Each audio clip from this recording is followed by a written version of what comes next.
Harvard Divinity School. 100 Years Rudolf Steiner, December 15th and 16th, 2025. Our final presenter is Marcelo da Veiga, who began his teaching career at the University of Santa Catarina in Brazil, and then became professor and founding president of Alanus University in Germany. He will speak on epistemology as meditation. So thank you very much for having me here. I feel very honored to be part of this big endeavor celebrating 100 years Rudolf Steiner. My contribution is about epistemology and meditation. It's perhaps a little bit a cumbersome subject, but I will try my best. I would like to start with a favorite quote that is a kind of a guiding thought for me by Rumi. As you start to walk, the way appears. Today, meditation is often presented as a means of stress reduction and relaxation. For example, in clinically oriented programs such as mindfulness-based stress reduction. In its origins, however, meditation is primarily a way of attaining knowledge of spiritual dimensions of reality, or, according to the Vipassana tradition, of recognizing things as they really are. In Asian wisdom tradition, meditation is embedded in the religious context of Hinduism and Buddhism. It is a practice focused on attention, supported by mantras, prayers, or symbols, or by careful observation of breathing and our body. Its aim is to exercise stillness, to exercise and experience stillness and concentration, and to arrive at a deeper sense of unity with the universe and with the core of human existence by overcoming illusion and ignorance, which many Buddhist and yogi sources regard as fundamental causes of suffering. Yoga and Buddhism have developed specific techniques and disciplines to break through this veil of ignorance. In classical yoga, as formulated by Patanjali Yoga Sutra, suffering is traced back to ignorance and overcome through the eightfold discipline of Ashtanga Yoga that culminates in meditative absorption in samadhi. These practices were mostly kept esoteric and passed on from a master to a student deemed worthy of pursuing the path.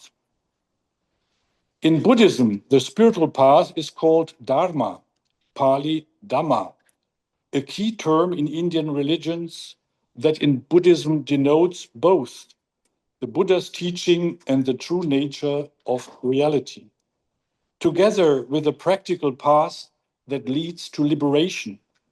For example, the Four Noble Truths and the Noble Eightfold Path. In this sense, Dharma is both path and goal. Even before Buddhism, the inner path of meditation, leading to higher knowledge, was revered as a particular kind of science, though science here means something different from our modern experimental science. In the ancient Vedic tradition, it is called Brahmavidya, knowledge of Brahman, described in texts such as the Mundaka Upanishad as the foundation of all knowledge and the path to liberation. It designates the highest form of knowledge, one that culminates in an experience of unity and eternity. This path to higher knowledge was always understood as practice rather than theory. The study of scriptures and spiritual teachings was only a means to inner development never a goal in itself.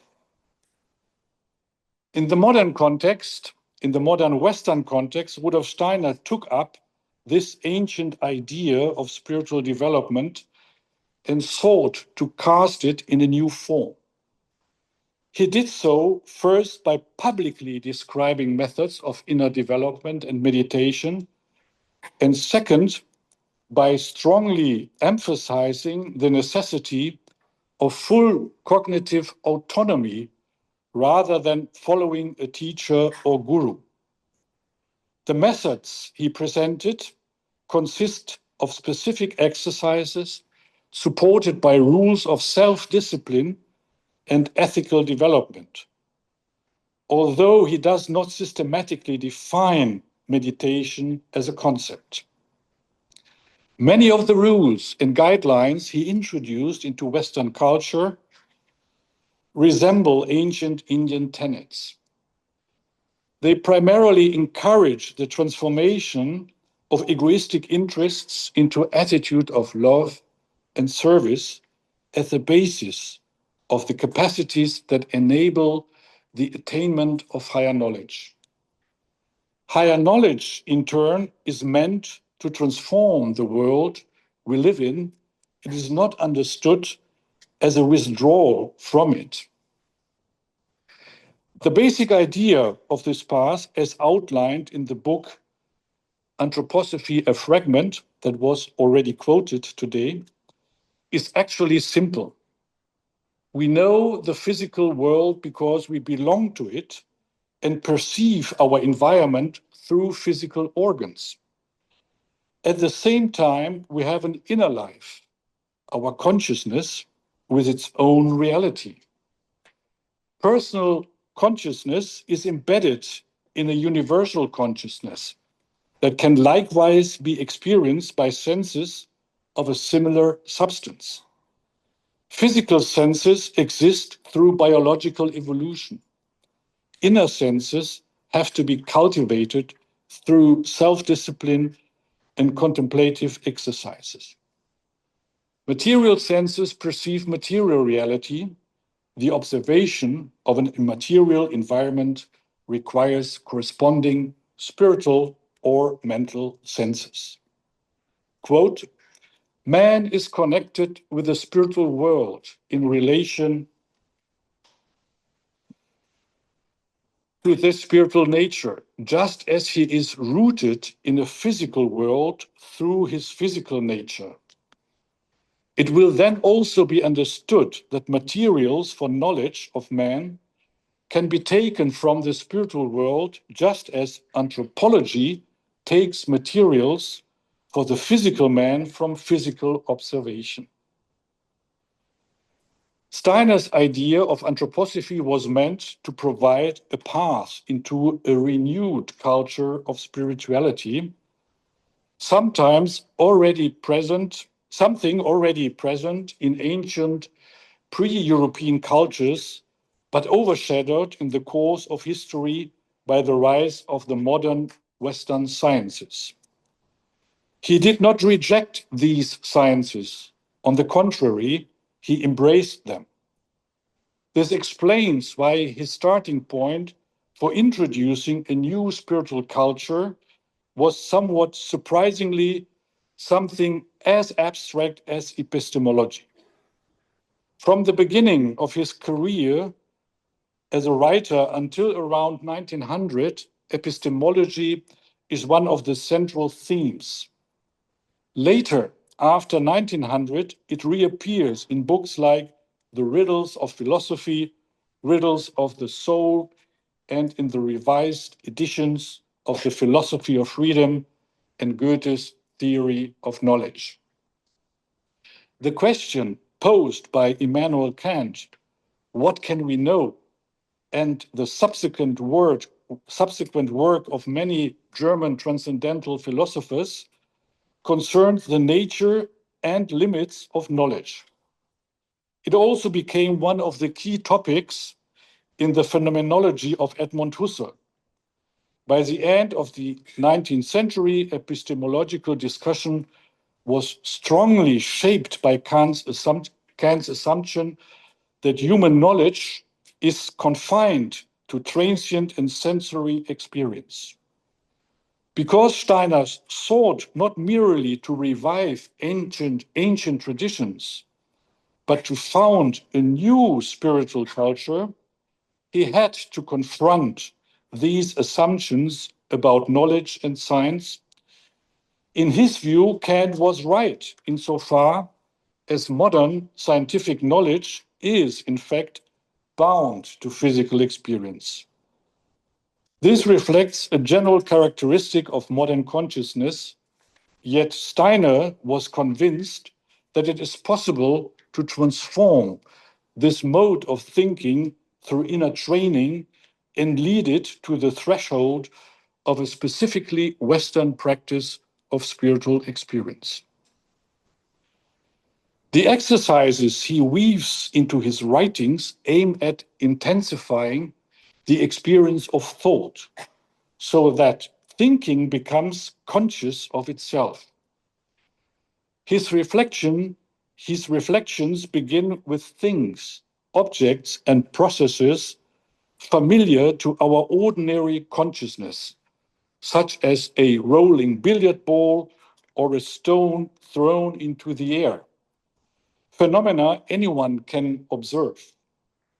They serve as a point of departure for a shift of attention towards the usually overlooked activity of thought. What matters is moving from the physical fact to consciousness itself and to the activity of knowing. The object of observation is no longer something external and physical, but the subtle activity of the underlying cognitive process. This process involves two distinct forms of attention. The first is called observation by Steiner.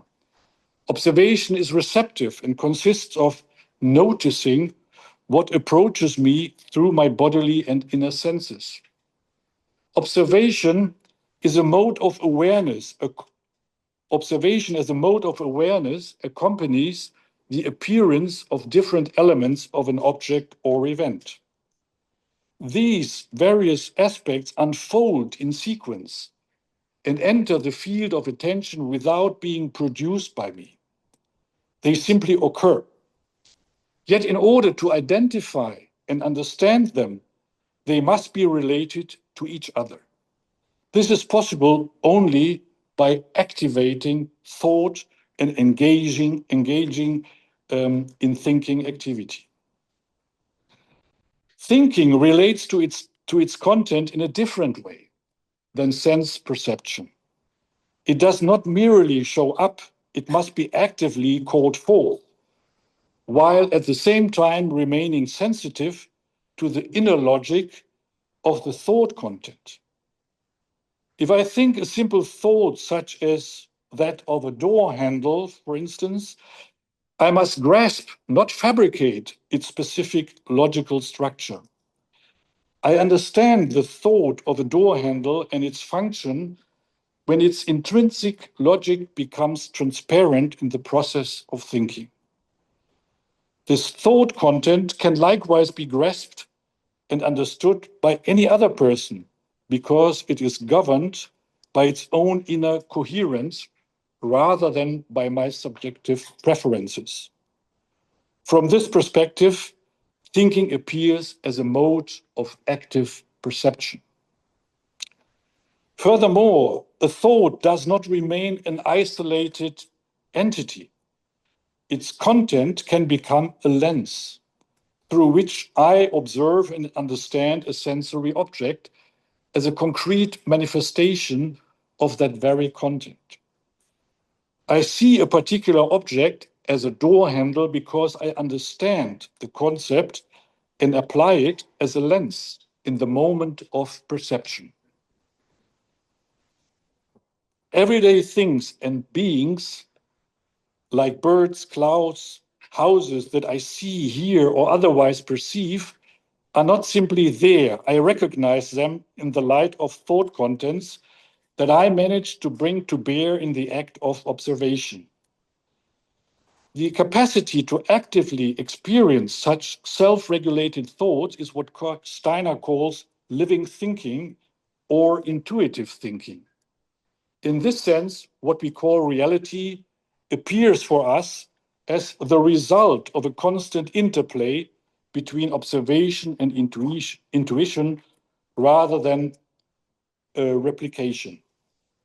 Steiner's epistemological reflection thus proposed the study of consciousness and thought processes as a field of inner science, complementary to the outer science of physical objects.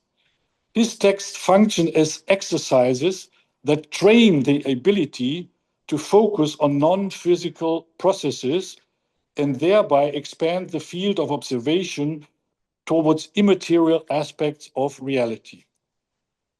His writings can guide this kind of research, but the exercises can also be carried out independently in everyday life with any objects. The result is a growing awareness that things and processes are, at their core, constituted by thoughts and ideas. To realize this, active or living thinking is indispensable. Without the ability to attend to thinking as activity, things invariably appear merely as physical. Consciousness remains stuck in static or inert images, which Steiner calls representations or in German Vorstellung. To sum up, according to Steiner, his epistemology, and in particular the philosophy of freedom, can be read as a path that opens an experience of thinking as spiritual reality. It serves as an exercise in pure thinking. It invites observational experiments with everyday objects in order to train the ability to distinguish the perceptive aspect from the thought aspect of reality. The path to spiritual knowledge described later by Steiner in works such Theosophy and How to Attain Knowledge of Higher Worlds can thus find solid grounding in the thought experiments proposed in his epistemological writings. This is all the more the case because Steiner regards the human being in essence as a being of thought. He emphasizes this point in Theosophy when he writes, "Man is a thought being and can find his path to knowledge only when he makes thinking his starting point." End quote. Anthroposophy is a meditative path that shares with the ancient idea of Brahmavidya the conviction that higher spiritual knowledge is possible and that it constitutes the highest form of science. Its realization is intended to awaken personal consciousness within the underlying universal and spiritual consciousness. Quote, "We must not confuse this state in which the personality becomes one with the all-embracing spirit of life with an absorption into the universal spirit that annihilates the personality. Such a disappearance does not take place in a true development of the personality.